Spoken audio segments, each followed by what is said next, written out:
Olá! Vamos continuar o estudo do direito do trabalho, mais especialmente nesses primeiros encontros do direito individual do trabalho. Nós já falamos das fontes, dos princípios gerais, está lembrado? Pois bem, essa relação individual do trabalho, ela é pertinente, é pontual a determinada situação. Mas é importante eu realçar aqui para você e já te lançar mais uma pergunta. Você já notou que eu te pergunto muito mais do que você a mim, não é verdade? Tá bem, então vamos lá. Toda relação de trabalho possui relação de emprego? De maneira diferente, toda relação de trabalho é relação de emprego? Ou seja, nós estamos falando a mesma coisa ou da mesma coisa quando eu falo em relação de trabalho e em relação de emprego? Te dei alguns segundos para a sua reflexão. Veja, vamos devagar com o andor. Quando nós falamos em relação de trabalho, nós estamos falando de tudo. Por isso que nós dissemos que é gênero, ou seja, sempre que houver de um lado um tomador de serviços e de um outro lado um prestador de serviços, ficará caracterizada uma relação de trabalho. É gênero, tá? Que poderá eventualmente ser também uma relação de emprego. Eu não sei ainda. Sempre que houver um tomador de serviços de um lado e um prestador de serviços de outro lado, será relação de emprego, de trabalho. Perfeito. Por quê? Porque haverá trabalho. Ok. Mas nessa relação genérica de trabalho, esse tomador de serviços poderá ser pessoa física, pessoa jurídica, qualquer pessoa. E o prestador também. Um autônomo, um trabalhador eventual, um trabalhador temporário, independentemente de qualquer coisa. E haverá então uma relação de trabalho. Poderá nessa relação de trabalho, inclusive, não haver remuneração. Não sei, não é verdade? E a relação de emprego? Relação de emprego já é um pouco mais afunilada. Ela é uma espécie do gênero relação de trabalho. Para que aconteça uma relação de emprego, é importante que se encontre o chamado vínculo empregatício. Opa! Já tem coisa nova aqui. Perfeito. Vínculo empregatício. Nós estamos falando então de relação de emprego. E para que exista esse vínculo empregatício, necessário se faz que se encontre 4 requisitos, obrigatoriamente, e eles todos juntos ao mesmo tempo. Que são o quê? Pessoalidade, habitualidade, subordinação e onerosidade. É fácil de saber ou de identificar cada um desses requisitos?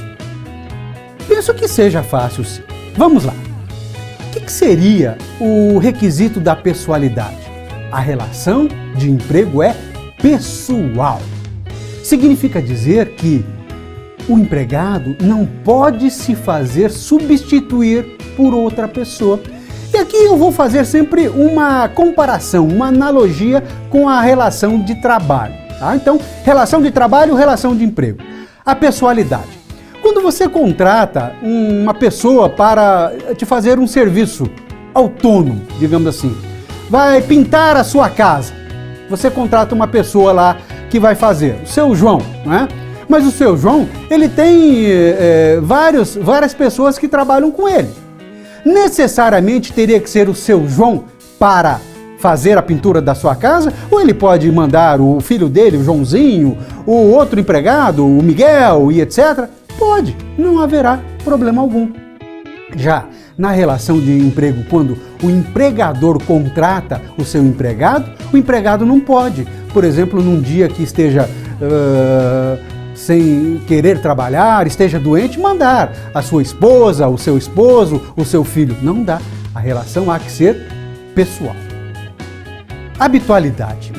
Habitualidade significa dizer que não existe eventualidade.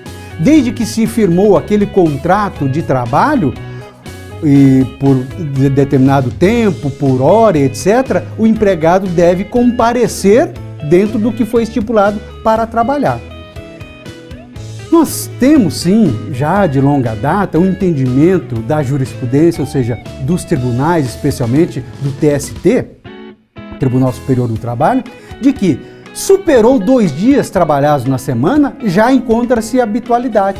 Depois apareceu uma lei complementar, a Lei 150, que trata do empregado doméstico, determinando a mesma coisa, que acima de 2 dias trabalhados na semana já caracteriza a habitualidade, ou seja, esse requisito já está presente.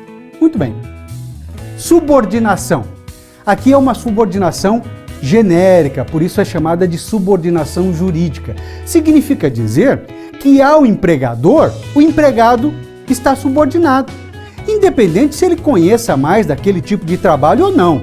Né? Por quê? Porque o empregador assume os riscos do negócio, determina ao empregado de que maneira ele quer que o trabalho seja desenvolvido, a partir da relação de trabalho firmada, com o seu contrato de trabalho, etc, etc, etc, etc. Tá bem. E por último, a onerosidade.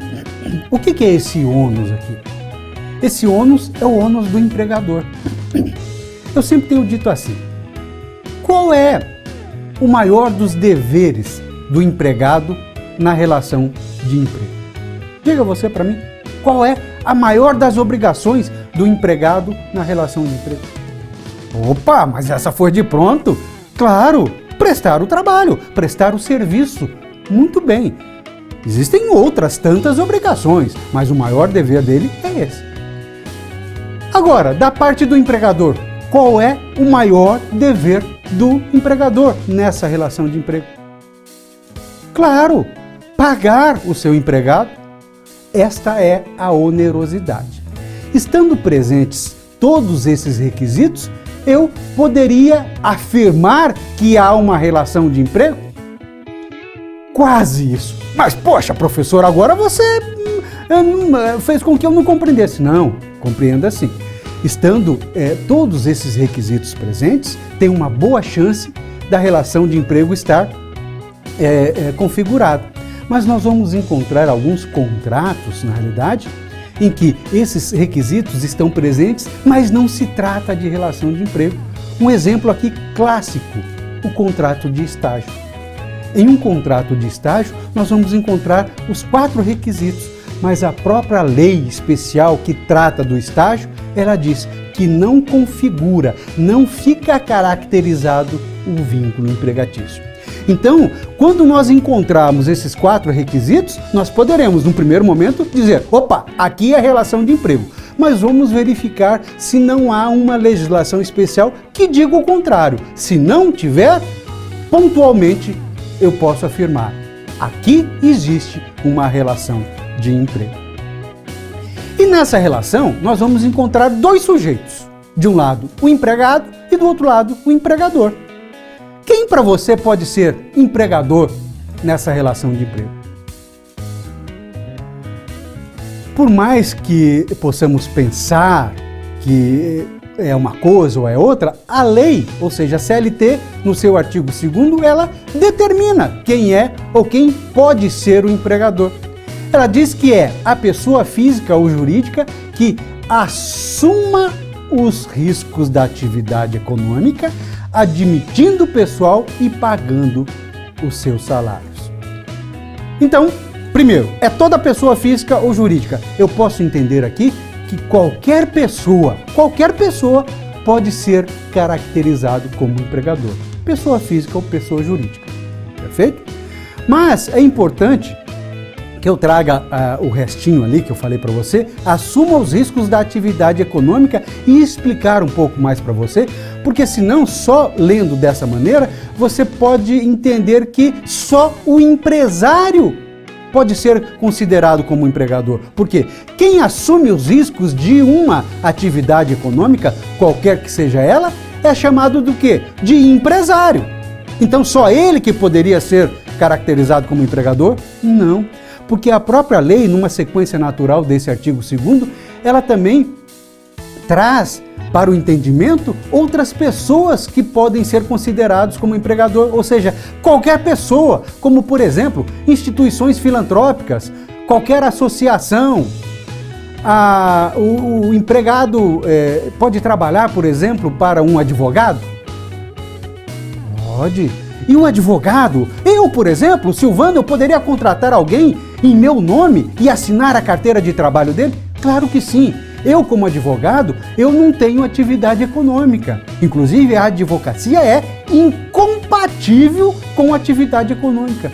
Mas eu posso ter um empregado, não é? Trabalhando no meu escritório. Eu não tenho porque eu faço parte de uma pessoa jurídica, uma sociedade de advogados, e essa sociedade é quem contrata os nossos colaboradores. Mas se trabalhasse sozinho, não haveria problema algum. Tá bem?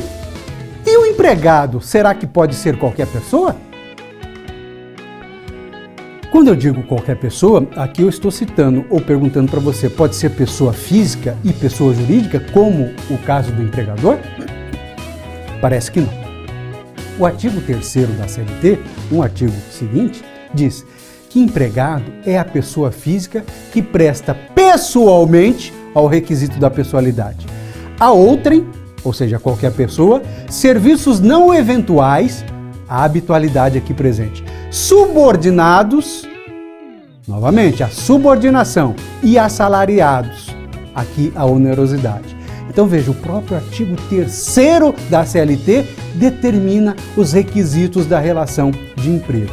Mas aqui é importante fixar e de maneira indelével, ou seja, para que não saia da sua mente nunca mais, que empregado só pode ser pessoa física. Não há lugar para a pessoa jurídica como empregado. Bem, por mais que duas pessoas jurídicas possam firmar um contrato de prestação de serviços, não há problema algum.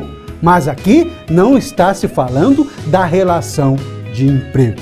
Perfeito? Bem tranquilo em relação a essas duas situações de relação de trabalho e relação de emprego, e principalmente os requisitos obrigatórios dessa relação de emprego. Isso é de vital importância que você conheça, que você entenda, até para que possa compreender todos os demais institutos do direito individual do trabalho.